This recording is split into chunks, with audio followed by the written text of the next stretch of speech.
So it's the first trading day in the second week in the month of October for markets around the world, and Nigeria not an exception. So let's check with our equities market performance today. We have less than an hour to the closing gong. Let's cross to the stock exchange, Nigerian Stock Exchange trading floor.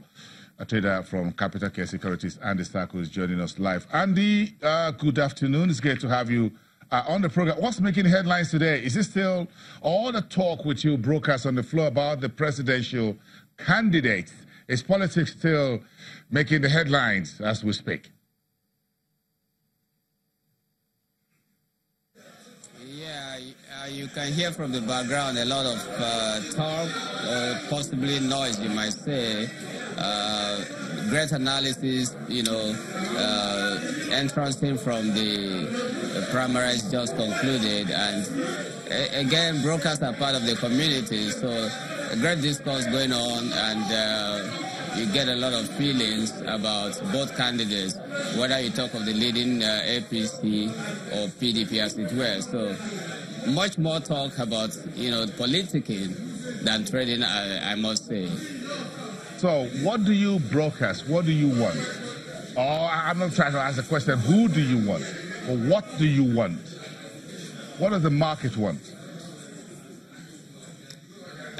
One of the interesting things about, the market, certainly, of course, is the fact that you don't have political parties listed on the bourse. So to that extent,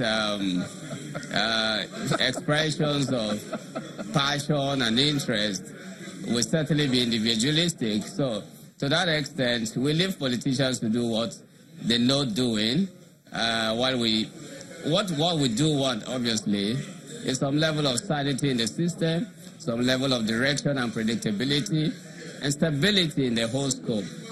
What market never wants is uncertainty. And I think now that we're beginning to have clearly defined direction in the political space, we do hope that at some point stability will entrance the market. Okay, Andy, we are done with the second quarter. We're getting to the second week of October, and it is that time period when earnings will start trickling in, at least from the early birds. What's your outlook on this? Mm-hmm. Quite a number of companies are already giving us indications as to the closure periods, on trading of the stocks. That tells me that, weeks, maybe 2 weeks or 3 weeks from now, we should begin to see Q3 numbers entrance to the market. I think, the companies generally are beginning to align with expectations in terms of complying with minimum renditions, deadlines as stipulated by, the stock exchange. So I do think that we will see some improvement in a good number of names, especially the banking stocks, which are already leading in terms of giving us direction as to what to expect. So I do think also that across board, the expectation will be positive. We may not find significant deviation improvements in Q2 numbers, but I do not expect worse results coming from entities listed here. Okay. Thank you so much, Andy Sacco. And of course, allow you have the last 30 minutes or so of today's trading day. Thank you very much. From Capital Care Securities from the Nigerian Stock Exchange. Let's move on. The shares of MTN Group have risen as much as 2.55% early today on the back of the news that the Central Bank of Nigeria may reduce Nigeria's 8.13 billion claim on the South Africa's telecom giant. Nigeria's Central Bank Chief Godwin Emefiele told reporters in London, according to Reuters, that he expects that the new documents submitted by MTN Nigeria and the four banks will help cut the size of that claim, and that the matter will be resolved amicably. The financial regulator is alleging in late August that MTN and four banks illegally repatriated money from Nigeria and that the company should return $8.13 billion US. The local regulator also fined the four banks combined $16 million US. That's about 5 billion local currency. Meantime, the government in Congo is planning to raise spending next year to 2.3 trillion CFA francs, compared with 1.6 trillion CFA francs in the 2018 period. In a statement announcing the budget proposal, government spokesman Thierry Mongala forecast that the economy would grow 2% this year and 3.7% in 2019. Congo's economy is recovering after it was hit hard by low crude oil prices as the country struggled under the weight of more than $9 billion in debt. The country's creditors, which include commodity trading houses Trafigura and Glencore PLC, are watching for signs of an improvement to Congo's economic fortunes.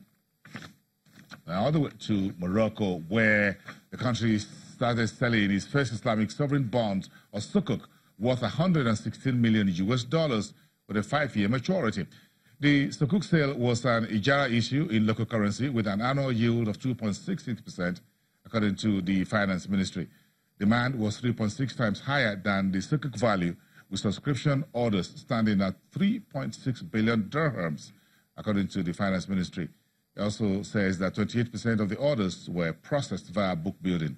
Morocco is the most advanced among its North African neighbors in developing Islamic finance, which avoids interest and pure monetary speculation. Now, the International Monetary Fund says it expects Malawi's economy to grow by around 4% next year, followed by a rise to 6.7% over the medium term.